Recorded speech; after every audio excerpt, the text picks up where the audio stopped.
நம்முடைய ஆற்றல் இருக்கு இல்லையா, அந்த ஆற்றலை முழுமையாக செலவழித்தல், முழுமையாக கை கொள்ளுதல்.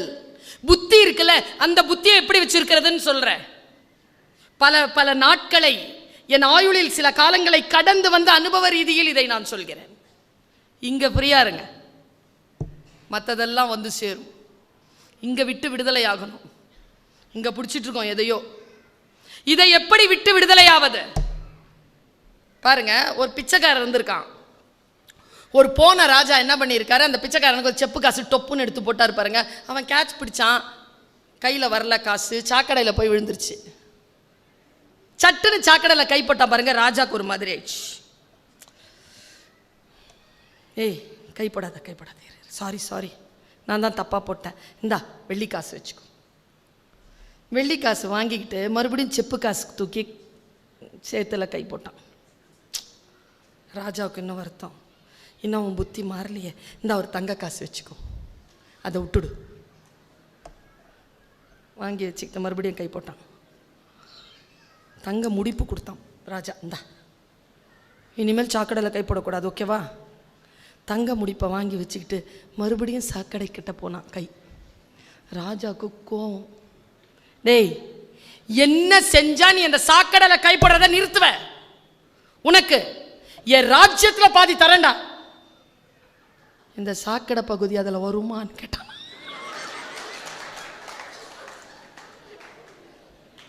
என்ன பண்ணுவீங்க? எதை கொடுத்தாலோ எதை செஞ்சாலோ மறுபடியும் பள்ளம் நோக்கி பாய்கின்ற நீரை போல். கல்வி என்பது அதுதான், விட்டு விடுதலையாக்கும். விட்டு விடுதலையாக்குவதற்காகத்தான் கல்வி, அதுதான் கற்றல், அதான் படிப்பு.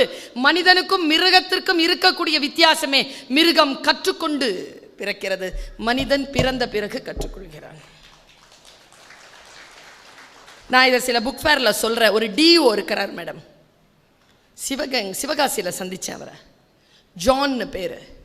அவர் என்ன பண்ணுறாரு, டெய்லி ஒரு வாய்ஸ் ஓவர் போடுறாரு டீச்சர்ஸ்க்கு, முதல்வர்களுக்கெல்லாம். அவர் போட்ட வாய்ஸ் ஓவர் எனக்கு ஒரு வாட்டி வந்தது, நல்லா இருக்கு சார், எனக்கும் போடுங்கன்னு சொன்னேன். எனக்கு அவர் டெய்லி ஒரு வாய்ஸ் ஓவர் போடுவார். அந்த வாய்ஸ் ஓவர் 10-15 வந்திருக்கு. 2 மேட்ரு மட்டும் சொல்கிறேன், உங்கள் வாழ்க்கையில் மாற்றம் வருதான்னு பாருங்கள். என் வாழ்க்கையில் மாற்றம் வந்திருக்கு. 2. ஒன்று, பீகார் பழங்குடியினர் மத்தியில் ஒரு கதை நிலவுகிறது.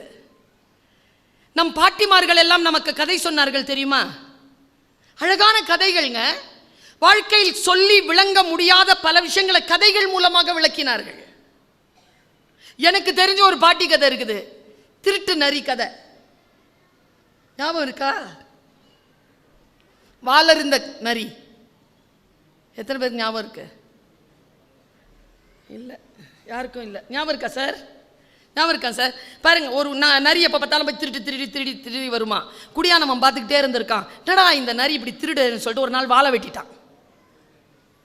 நரி ஓடிருச்சு. போய் அதுக்கு ஒரே அவமானம். வாளருந்த நரின்னு எல்லாரும் கிண்டல். இது குழந்தைக்கு சொல்லப்படுதுங்க. திருட்டு வேலை செய்யறதுக்கு வாழை இருந்துருச்சு, அவமானம். திருட்டு வேலை செஞ்சா அவமானம். அந்த நரிக்கு தாங்கவே முடியல அவமானம். நேராக அந்த நரி தன்னுடைய கூட்ட தலைவன் கிட்ட கேட்டுச்சான், எனக்கு எப்படி மானம் திரும்பி வரும், முதல்ல வாழை கொண்டு வா, அப்புறம் பார்த்துக்கலான்னு. நேராக குடியானவன் கிட்ட போச்சான் நரி. சாரி, என் வாழை கொடு, நான் ஒட்ட வச்சுக்கிறேன், உன் பக்கம் வரமாட்டேன். சரி, வால் வேணும்னா என் மாடு இருக்குது, அதில் ஒரு சின்ன கொஞ்சம் குவளையில் ஒரு கொஞ்சம் பால் கொண்டு வந்து கொடுத்துட்டு எடுத்துகிட்டு போகணும். குடியானவன் டீச்சர். ஆனால் ஒன்று, யாரையும் கேட்காம எடுக்கக்கூடாது, கேட்டுட்டு தான் வாங்கணும். நரி நேராக போச்சான், மாடு கொஞ்சம் பால் கொடு. குடியானவன் கேட்குறான், என் வால் வாங்கணும். மாடு சொல்லிச்சான், அப்படியே பால் கொடுத்தா ஒரு கட்டு புல் கொண்டாந்து போட்டு பால் வாங்கிட்டு போகணும். போய் நேராக புல்லுக்கிட்ட கேட்டுச்சான், ஒரு கட்டு புல் எடுத்துக்கவா? எடுத்துக்க, ஒரு வாளி தண்ணி ஊற்றிட்டு எடுத்துக்க. நேராக ஆற்றுக்கிட்ட போய் நின்று, நான் ஒரு வாளி தண்ணி எடுத்துக்கவா, புல்லுக்கு போடணும், புல்லு கிடைச்சாதான் மாட்டுக்கு பால், மாட்டுக்கு பால் கிடைச்சாதான் வால் கிடைக்கும், கொஞ்சம் தண்ணி எடுத்துக்கவா. என் கரை உடஞ்சிருக்கு, கொஞ்சம் மண்ணை கொட்டிட்டு தண்ணி எடுத்துகிட்டு போனுச்சு. நேராக மண்ணுக்கிட்ட வந்துச்சான். மண்ணே கொஞ்சம் மண் எடுத்துக்கவா, ஆற்றுக்கு கொடுக்கணும், அப்போ தான் தண்ணி கிடைக்கும், தண்ணி இருந்தால் தான் புல் கிடைக்கும், புல் இருந்தால் தான் பால் கிடைக்கும், பால் கொடுத்தா தான் பால் கிடைக்கும். சரி, அங்கே ஒரு விதை இருக்குது, எடுத்து விதைச்சிட்டு அது ஒரு மொட்டு விடும், அந்த இலையை பார்த்துட்டு மண் எடுத்துகிட்டு போ. இது போட்டுச்சான், உட்காந்துட்டு இருக்குது. செடி முளைக்க 1 மாதம் ஆச்சான். 1 மாதம் வரைக்கும் ஒரு இலைக்காக காத்திருப்பது எவ்வளவு பெருமதியானது, ஒரு பொருளை உற்பத்தி செய்தல் எவ்வளவு பெருமதியானது என்பதனை காலத்தால் தான் அது முடியும். காலத்திற்கு நாம் பயந்து கொள்ள வேண்டும். மற்றவர்கள் காலத்தை செலவழித்து சம்பாதிப்பதை நாம் திருடக்கூடாது என்பதனை அந்த நரி உணர்ந்து கொண்ட தருணம் என்று அந்த பாட்டியின் கதை முடிகிறது. இதை குழந்தை மனசுலேயே போட்டுருணும், சொல்லாததெல்லாம் விளங்கும். இப்போ நான் டியூஓ சார் சொன்னது வரேன். ஒரு பழங்குடி, பீகார் பழங்குடி, ரொம்ப புத்திங்க. அது நான் சொல்கிற 2 விஷயமும் ரொம்ப புத்தியான விஷயம். நான் இதை சொல்லிட்டு இடம் சாடுறேன், ரொம்ப நேரமாக உட்காந்துருக்குறோம். நான் ரொம்ப பிரார்த்தனையோடு சொல்கிறேன் இதை. ஒரு புறா கூட்டம் இருந்துச்சான். புறா தலைவன் ஒருத்தர் இருந்தானா. ஒரு இளமையான பையனை கூப்பிட்டு, ஒரு புறாவை கூப்பிட்டு, டே உயிர் காப்பாற்றிக்கணும், நாம் சாவக்கூடாது, அப்படின்னா யாரோட ஜாக்கிரதையாக இருக்கணும்? அந்த இளைய புறா சொல்லிச்சான், குறி வைக்கிறான்ல வேட்டைக்காரன், அவன்கிட்ட ஜாக்கிரதையாக இருக்கணும். ஏன்? அவன் குறி தப்புறது இல்லை.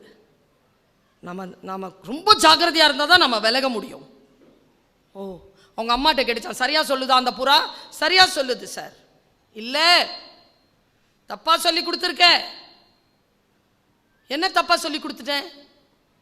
குறி வைக்க தெரிந்த வேட்டைக்காரனிடத்தில் ஜாக்கிரதையா இருக்க வேண்டும்னு எல்லாருக்கும் தெரியும். உயிர் இயற்கை. யாரோட ஜாக்கிரதையா இருக்க தெரியும்னா, ஆயுதம் தாங்கிய வேட்டைக்கு புறப்பட்டு இருக்கக்கூடிய குறி வைக்க தெரியாத வேட்டைக்காரனிடத்தில் ஜாக்கிரதையாக இருக்க வேண்டும். ஏன்னா நான் குறி இவனுக்கு தான் வைப்பேன், நீ அவனுக்கு தானே வச்சிருக்கிறன்னு எங்கேயோ பார்த்துட்டு இருப்ப, கரெக்டாக உங்ககிட்ட வரும். குறி வைக்க தெரிந்தவர்களிடத்தில் இல்லை, அதிகாரம் வைத்துக்கொண்டு அந்த அதிகாரத்தை எப்படி பயன்படுத்த வேண்டும் என்று தெரியாமல் இருப்பவர்களிடம் மிகுந்த ஜாகிரதையாக இருக்க வேண்டும் என்று இந்த பழங்குடி கதை நமக்கு சொல்கிறது. அறிவுங்க, புத்தி. இன்னொரு விஷயம் சொல்றேன். எங்க அம்மா, நான் 45 வயசு கடந்திருக்கு. எனக்கும் எங்க அம்மாவுக்கும் இருக்கிற பாண்டேஜ், இங்க இருக்கிற வயதானவங்க என் வயதில் ஒத்தவர்களுக்கெல்லாம் அந்த பாண்டேஜ் வேற. இன்னைக்கு இருக்கிற இந்த பசங்களுடைய பாண்டேஜ்லாம் வேற. எங்க அம்மா கண் கலங்கனா எனக்கு இங்க உதிரும், கிட்ட போய் கேட்க முடியாது, ஏமா அழுறன்னு, செருப்படி விழும். பா அப்படிம்பாங்க. அமைதியாக நிற்கணும், ஏதாவது வேலை கொடுத்தா செய்யணும். அவங்க சாந்தமாகும்போது பக்கத்தில் போய் உட்காந்துக்கணும், இல்லை காலடியில் அவ்வளோதான். அவங்கள சாந்தப்படுத்துறது அவ்வளோதான். ஸோ லாங்குவேஜ், பேரண்டல் லாங்குவேஜ் நம்மக்கிட்ட இருந்தது. எங்கள் அம்மாவுக்கு 79 வயசு. ஒரு போன வாரம் நான் எங்கள் அப்பா ஞாபகத்தில் ஏதோ கண் கலங்கிருச்சு. என் பையன் வரான். What happen?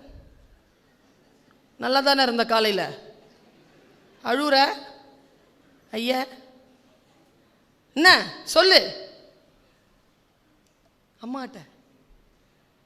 எனக்கு எங்கே தெரியுமா கவலை? என் பிள்ளை என்கிட்ட அப்படி பேசுதேன்னு கவலை இல்லை, அவன் பிள்ளை அவன்கிட்ட என்ன பேசும்?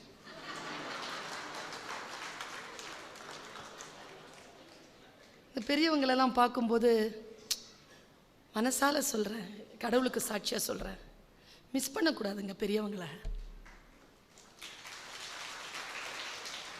ஒரு நூலகம்ல 75 வயசு, 10 வயசுலேருந்து ஆரம்பிச்சிருப்பாங்களா வாழ்க்கைய, 65 வயசு நூலகம். எனக்கு அப்படிதான் தெரியும் பெரியவங்களை பார்த்தா. பெரியவர்களை பார்த்து கொள்ளுதல், அவர்களுடைய பேச்சை கேட்டுக்கொள்ளுதல் ரொம்ப சென்சிட்டிவா இருக்குதுங்க இன்னைக்கு.